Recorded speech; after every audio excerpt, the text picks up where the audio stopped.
Good morning, welcome to day 7. Now I'm currently recording this during the during the fourth block of day 8 because I didn't want to risk it during my dark hours to record the video or the reevaluation. However, the night was amazing. Let's go through today and then I'll tell you about. Well, let's go through day 7 and then I'll tell you about what has been day 8 so far. So, right off the bat, you can see that I started measuring my physical state and wakefulness with the black. So there I added one more, and you can also notice that my purple line was like almost the whole day 10 out of 10. Now what that means, because you also see during the night of and early morning of day 8 it was 10 out of 10. What that means is that I had the uber clarity of mind. Like my mind was clear and empty and I could use it for whatever.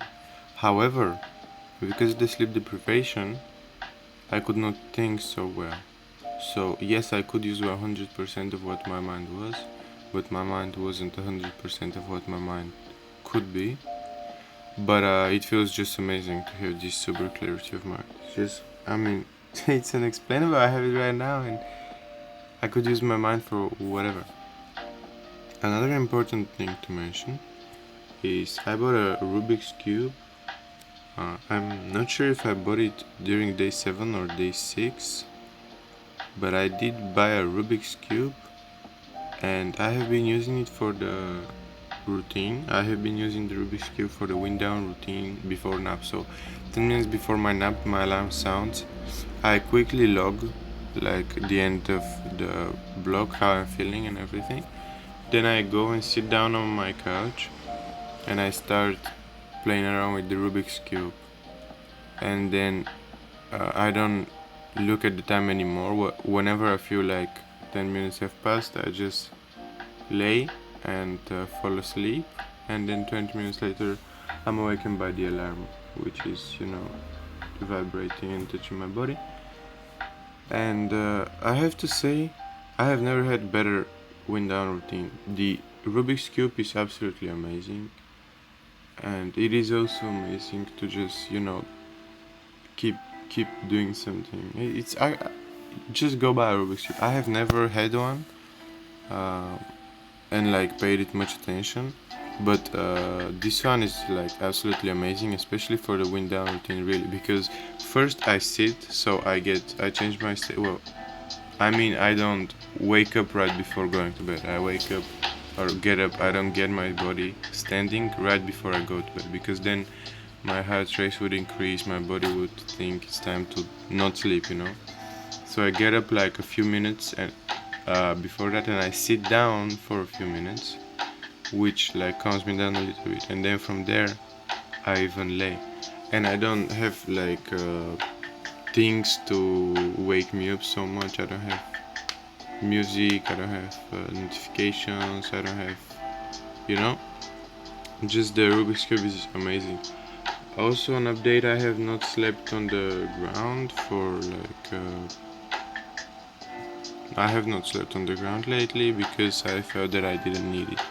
Now let's go over the day, the 7, because it has it all right. So you can notice that I don't actually remember what happened here. That was like, oh yeah, I do remember what happened here, but it's not really important to the sleep schedule. It's important on a personal level. However, it was going great, and boom, between 8 and 12, you can notice the first unfortunate event. Then, like 12:30, you can notice the second one, and you can actually notice here. I have no idea what happened. I literally don't know if I was asleep during the whole time or if I was awake during the whole time. No, I probably wasn't asleep during the whole time, but I probably wasn't awake during the whole time either. So there is another set of mistakes. I'll just go show you day 6, because day 6 was like very, very, very bad.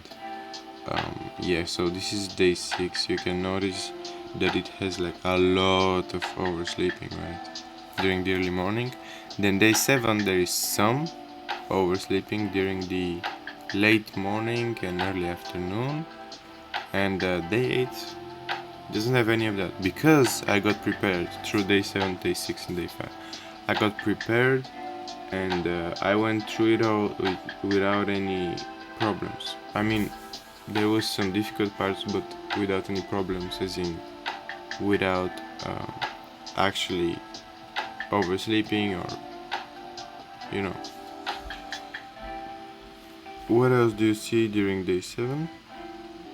Not much, really. I mean, the state, especially after the oversleep, has not been good. It has been below 6 almost all the time. Physical condition sometimes terrible. Oh yeah, the physical state has not been good now. The early morning as well of day 8. However, I because of the preparation and the willpower I had, it was enough. Yeah, and it was continue being enough until as long as I have it, the preparation and the willpower. So don't. This is very important. If you have prepared yourself for day 1, be just as prepared for day 2 and day 3 and then for day 5.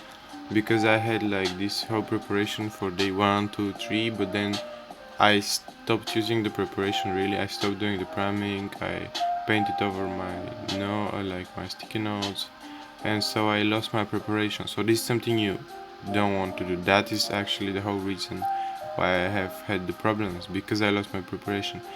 As soon as I got my preparation back up, I haven't had any problems. Like what is now? Now it's 12:14. So the past 5 blocks, or 5.5 blocks, I haven't had any problems because I was prepared. I will do a separate video for week 1, so you can actually notice that, where I'll go through the whole thing. And I didn't try anything during day 7's period, so I don't actually have any more information to tell you. So see you with week 1, and then with day 8. See ya.